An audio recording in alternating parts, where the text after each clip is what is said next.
Hey folks, Unboxer of Worlds here, and today I'm going to be doing a quick comparison between two Fire tablets from Amazon. My old 2019 Fire 7 and my new 2022 Fire HD8 Plus. Now, it's not exactly a like-for-like comparison because not only is this a 7 versus an 8, this is a 2019 versus a 2022. But I'm sure there's going to be plenty of other people who are considering the same upgrade path, so I figured I'd show you the difference from the 2019 7 to the 2022 8 Plus. So, I think the first thing you could see is the size difference between these two. The 7 having a 7-inch screen versus the 8-inch screen on the new one. You can see it's quite different.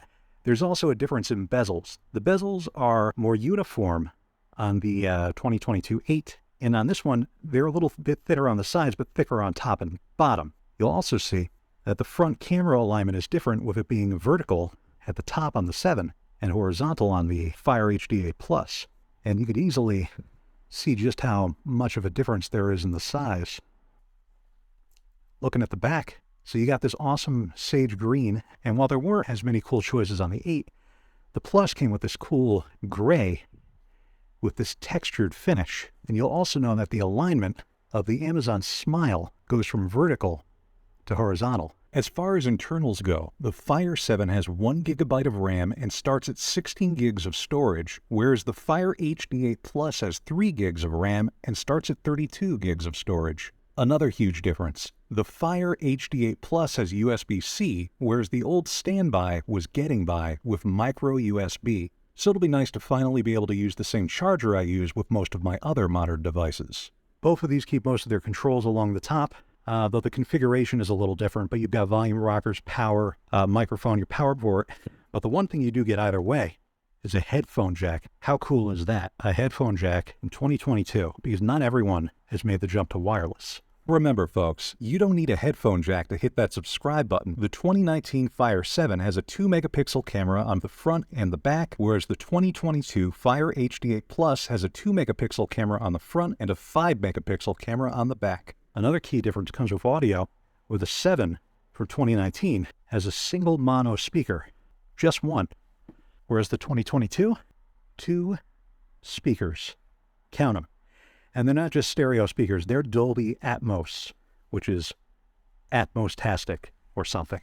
Weight-wise, one isn't ridiculously heavier than the other. Certainly this one's easier to hold, especially one-handed. The Fire 7 weighs in around 10.1 ounces. The Fire HD8 Plus weighs in around 12.6 ounces. But honestly, it doesn't feel that much different. It might after holding them for a long time. But I'm getting fingerprints everywhere. But in addition to fingerprints, these screens also have content. Now if you look at the 7, it has a 7-inch screen with a resolution of 1024 by 600, and while it is a little washed out, it was never terrible. By comparison, the Fire HD8 Plus has an 8-inch screen with a resolution of 1280 by 800.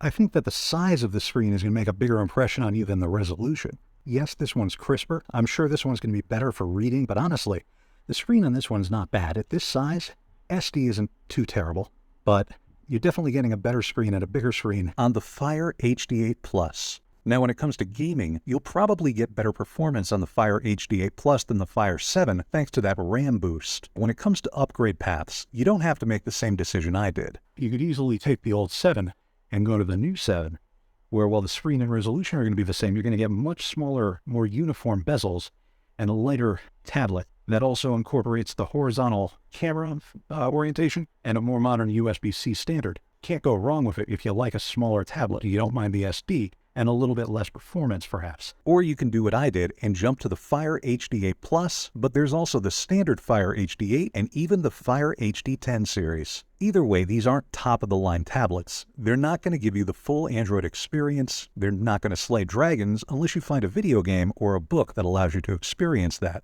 But when it comes to value, they are tough to beat. Honestly, the Fire HD8 Plus is the better tablet of the two in my opinion, but there is something to be said about a compact tablet like the Fire 7. I'm going to miss how cool this guy looks. Look at this sage green, When you combine it with the official Amazon case, this Fire 7 really starts to look like a much more premium device. But for now, I'm going to bid a fond farewell to my Fire 7. It served me well for 3 years. It was one of my most successful YouTube videos, so I owe a lot to this tablet, and I will miss it. You can check out my unboxing of the Fire 7. You can also check out my unboxing of the Fire HD10, which is an even bigger jump. And either way, I think I'd really appreciate it if you like, subscribe, check me out on other social media, because I like making this content, and I really like it when people respond to it. Unboxer Worlds out.